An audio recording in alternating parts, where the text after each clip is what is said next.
Bom, tudo bem, turma?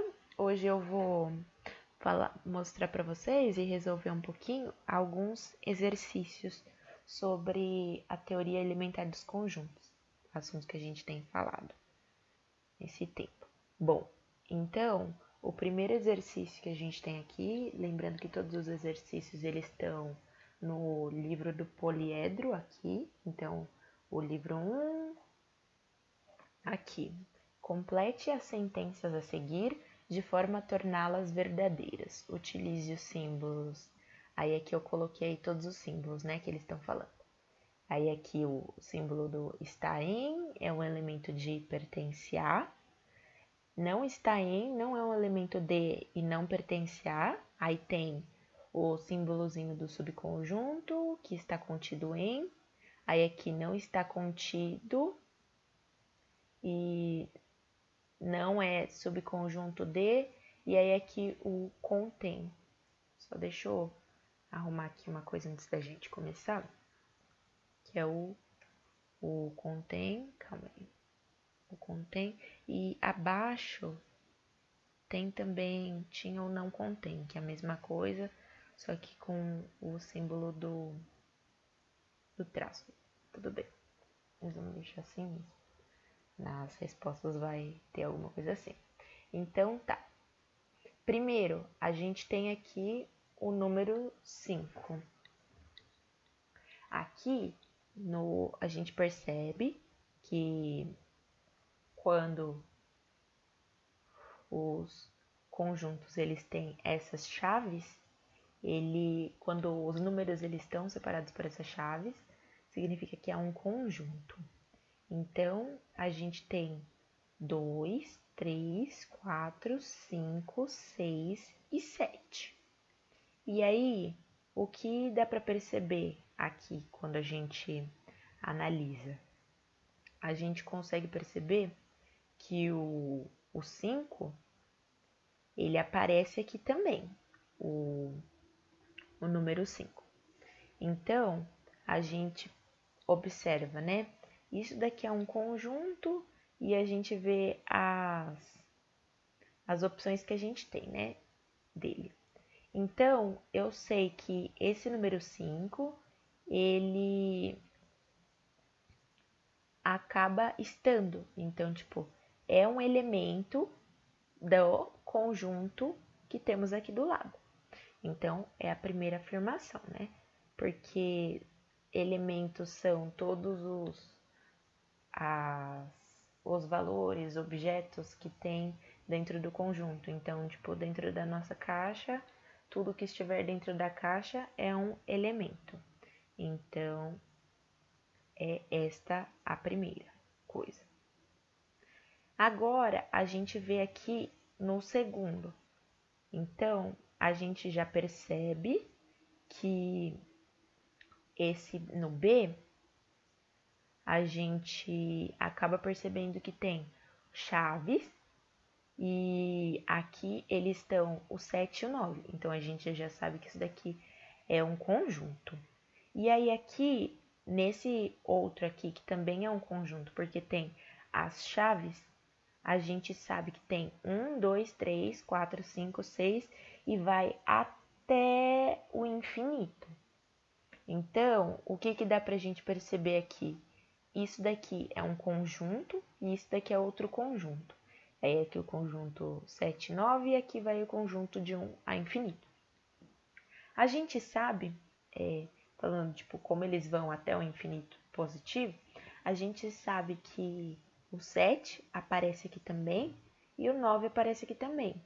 E como isso daqui é um conjunto e isso daqui é um outro conjunto, formado a partir desse primeiro conjunto, eu posso dizer que o conjunto 7 e 9 é um subconjunto desse conjunto aqui, ou o conjunto 7 e 9 está contido no conjunto que vem depois, de 1 até infinito. Beleza. Agora, a gente vai para a terceira afirmação, que tem o conjunto vazio. Então, a gente sabe que o conjunto vazio é como se fosse uma caixa vazia, né? Na verdade, isso daqui nem pode ser também o vazio, tipo nada, é não ter nada. E aí a gente tem o 8. 8 que é um elemento ou um número também. O que a gente consegue perceber desses dois números aqui, desses dois elementos no caso?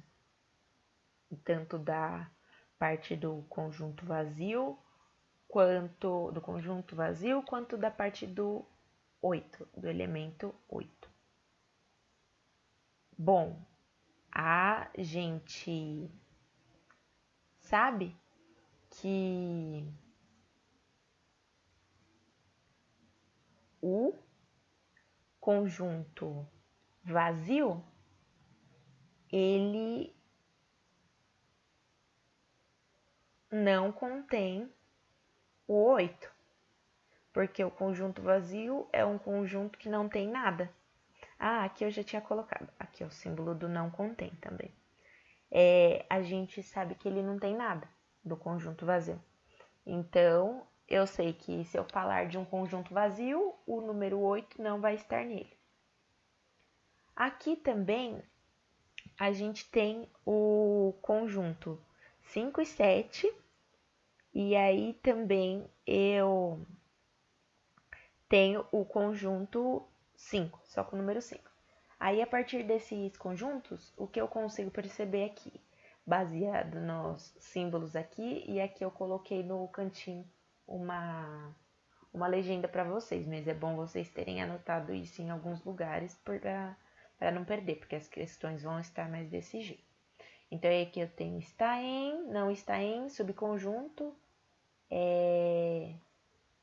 não está contido, não é subconjunto, contém, não contém.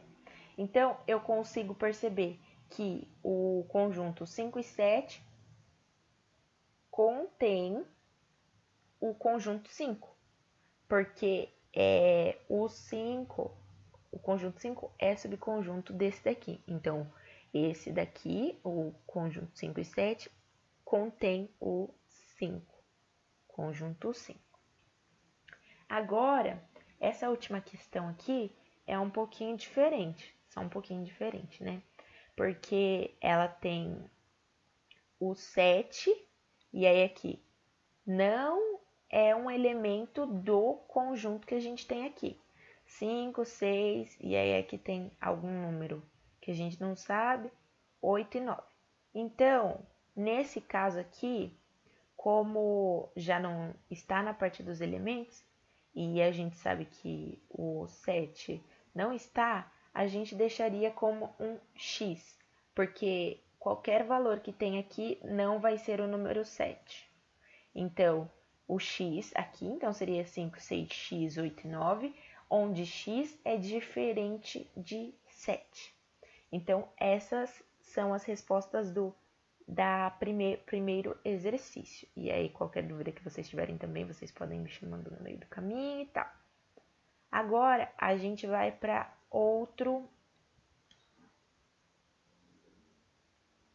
outra questão, né? Então, agora a gente vai analisar. Então, se o conjunto A é igual a 2, 3, 4, 5 e o conjunto B é igual a 1, 3, 5, 7, quais afirmações são verdadeiras? Então, aqui, quando eu tenho A menos B ou B menos A gente está falando da diferença entre os conjuntos. Então, recapitulando aqui para vocês, estamos falando sobre a diferença entre conjuntos, onde A menos B vai gerar um X, e esse X vai pertencer ao conjunto A, mas não pertencer ao conjunto B. Então, são todos aqueles que pertencem apenas ao conjunto A e não pertencem ao conjunto B. Então, por exemplo, analisando essa questão aqui. se a gente fizer o conjunto A menos o conjunto B. Então, a gente sabe que os elementos em comum a gente vai tirar e os elementos de B também. Então, o 2, que é o primeiro elemento, tem no conjunto B? Não, não tem.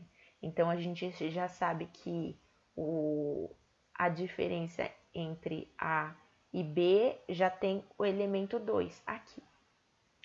O elemento 3 tem A, tem B? Tem B. Então, a gente tira o elemento 3. O elemento 4 tem em B? Não, não temos o elemento 4. Então, ele continua aqui. Então, até agora a gente tem o elemento 2 e o elemento 4.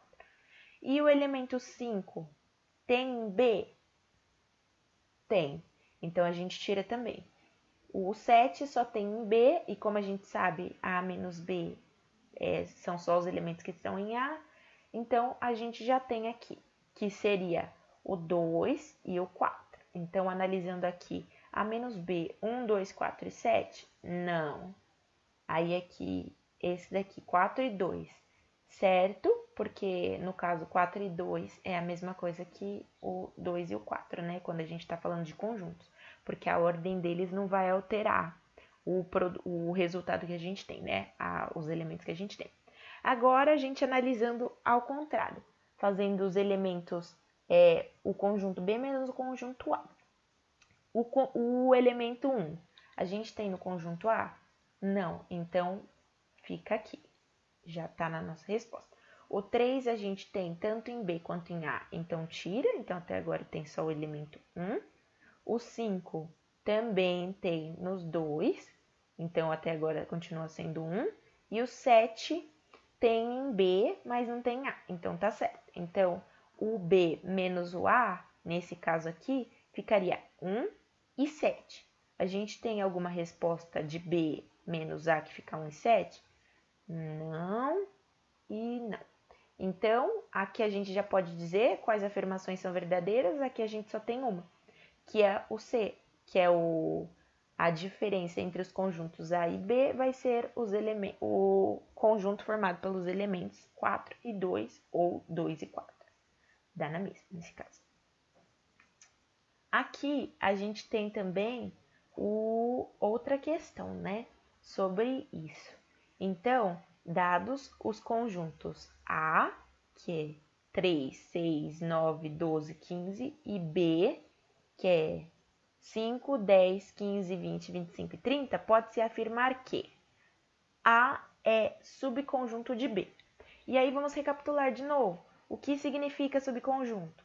Subconjunto é um conjunto formado a partir do primeiro conjunto. Então, todos os números, todos os elementos, aliás, desse subconjunto tem que ser gerados a partir do conjunto que a gente está analisando. Então, se a gente fala assim que o A é subconjunto de B, quer dizer que todos os elementos de A têm que vir de B. Então, o 3 tem no conjunto B? Não. Então, a gente já pode ignorar essa questão aqui, já pode anular ela. Não é verdadeira. E aí, a mesma coisa, B é subconjunto de A. Para B ser subconjunto de A, todos os elementos de B têm que surgir a partir dos elementos existentes em A.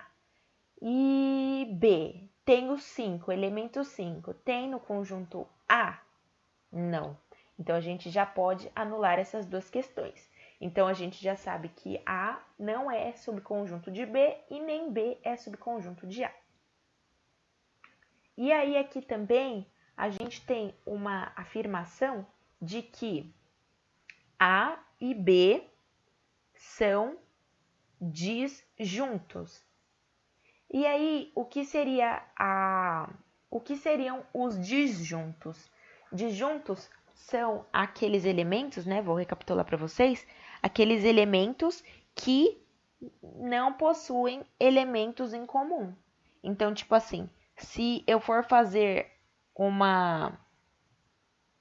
uma intersecção entre eles, né? Que intersecção é quando a gente pega os elementos em comum que os dois conjuntos têm. Então, aqui estaria dizendo que A e B são disjuntos, queria dizer que todos os elementos de A não tem nenhum em comum com B.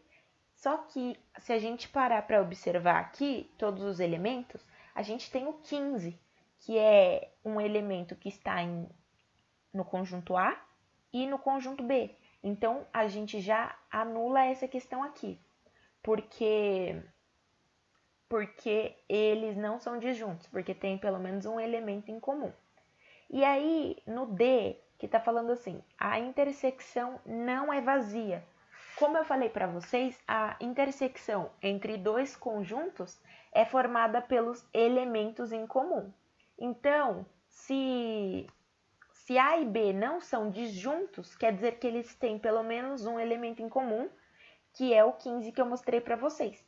Então, a gente já sabe que a intersecção não é vazia, porque tem pelo menos um elemento em comum entre os dois, que é o 15, que está aqui.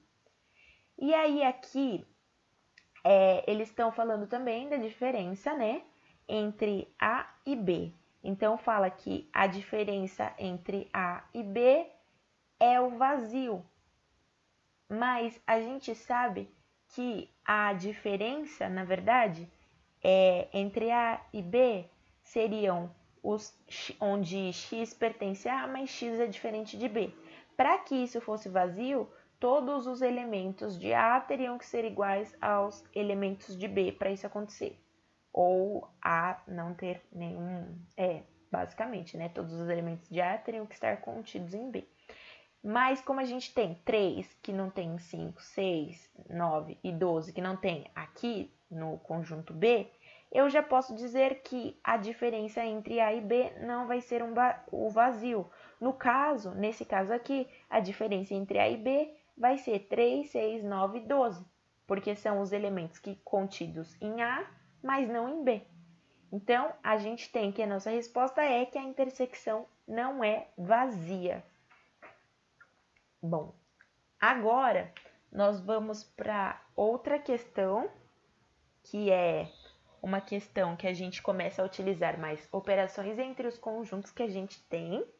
Então, aqui, nessa questão, a gente fala, dados os conjuntos A igual a 2, 3, 5, 7, 8, B igual a 1, 3, 8, 9 e C igual a 2, 4, 8, 10, determine. Então, aqui a gente está falando a união entre A e B, aí também a intersecção entre A e B, a diferença entre A e C, a união entre A e B, depois fazer, tipo, a intersecção entre esse resultado aqui da união entre A e B com C. E depois também temos a intersecção entre A e B e a intersecção entre o que formou entre A e B e depois isso, intersecção com C. Beleza. Então, aqui vamos pelo primeiro passo, a intersecção entre... A intersecção não, desculpa. A união entre A e B.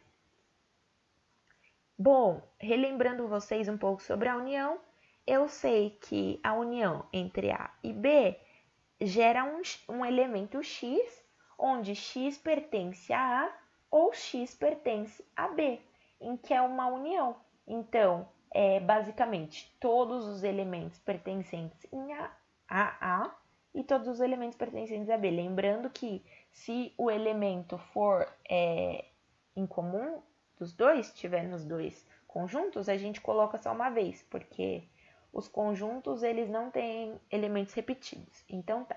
A nossa união entre A e B seria, vamos colocar aqui numa ordem numérica crescente, então 1, 2, 3, aí 5, 7, 8, 9.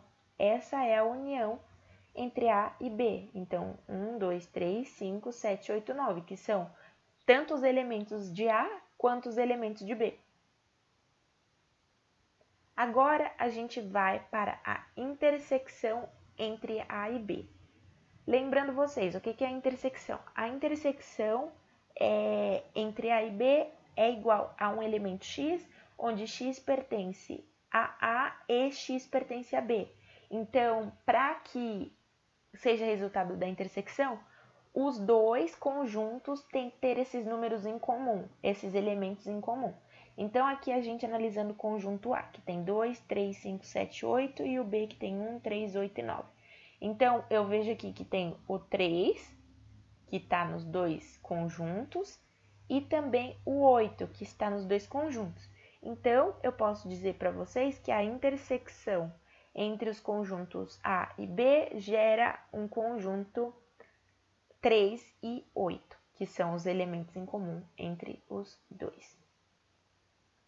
Agora, a gente vem para a diferença entre A e C. A diferença é nada mais, nada menos do que a diferença entre A e C é igual a x, onde o x pertence a A, mas o x não pertence a C, nesse caso que é a diferença. Vamos ver, o C, que é 2, 4, 8, 10, e o A, que é 2, 3, 5, 7, 8. Bom, se a diferença aqui, eu sei que nenhum dos elementos vai estar em C, então eu vou analisar os elementos em comum entre A e C para eu tirar eles do meu conjunto formado a partir disso. Então, aqui tem o 2, aqui também tem o 2. Então, esse elemento não está no conjunto formado. Aqui tem 4, aqui não tem. Então, simplesmente não vai estar também. Aqui tem o 8 e aqui também. Então, tira esse elemento. E aqui tem o 10, mas aqui não tem, então tira também. Aqui, então, a gente tirou o 2 e o 8, formou-se, então, o conjunto 3, 5 e 7, que é a diferença entre A e C. Agora, a gente vai para este aqui, que seria a união entre A e B e a resultante disso, intersecção com C. Aqui, vamos primeiro dos dois fatos, né? Então, eu sei que a união entre A e B vai gerar um número, um elemento que está nos dois conjuntos. Então, pode ser tanto em o conjunto A quanto o conjunto B, que foi aquilo que a gente já tinha feito anteriormente. E eu sei também que a intersecção são apenas os elementos em comum. Então, se eu for analisar assim a resultante disso tudo, eu já sei que a união que a gente acabou tendo feito anteriormente, né? Entre A e B vai gerar 1, 2, 3, 5, 7, 8, 9. E aí, fazendo este resultado aqui. E agora, essa resultante. Então, tem que ser a interseção, entre esse resultado e C. Então, a interseção são somente os valores em comum entre esses dois. Então, observando aqui, o que eu percebo que tem em comum é 1 tem no C? Não. O 2 tem. O 2 tem, então ele está no nosso resultado. O 3 tem em C? Não. 5? Não. 7? Também não. 8? Tem nos dois, então ele vai estar no nosso resultado. E 9? Também não. Então, aqui, a resultante dessa operação aqui vai gerar o 2 e o 8, que são os que atendem todos os critérios. E agora, o nosso último conjunto aqui, que seria a nossa resultante, né? Nossa última operação, seria a intersecção entre A, B e C. Então, nesse caso, tanto faz a ordem, né? Mas eu vou fazer pelo que temos agora, mas seria, basicamente olhar quais os elementos que eles têm em comum, todos eles têm em comum. Aí aqui, vamos começar relembrando de novo, a intersecção é aquele onde o x pertence a A, o x pertence a B, no caso, sendo A e B conjuntos quaisquer. Então, a intersecção entre A e B, aqui tem 2, não tem aqui, 3 tem aqui, 5 não tem, 7 não tem e 8. Então, aqui já temos o 3 e o 8 como a intersecção entre A e B. E aí aqui agora, fazendo a intersecção entre esse resultado e C, o 2 tem em A? Não. 4? Não. 8 tem. 10? Não. E 3 também não. Então, a gente sabe que o resultado disso é 8. Porque é o elemento comum entre A, B e C. Agora, a gente vai, para terminar, o último exercício que eu tenho aqui para vocês hoje, é sobre o diagrama de Venn-Euler. Então, como eu falei para vocês um pouquinho sobre isso, a gente pode analisar os conjuntos por meio do diagrama de Venn-Euler também, que é onde a gente mostra os conjuntos. Então, a primeira coisa que eu sei aqui é que a gente tem o conjunto A, conjunto B e conjunto C. Aí a pergunta é, a parte achurada no diagrama representa, que é esse ponto aqui. Então, tendo feito aquelas questões que a gente fez anteriormente, vamos analisando cada uma das questões.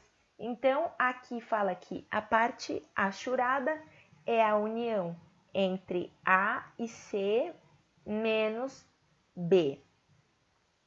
Só que, na verdade, a união entre A e C menos B, ele geraria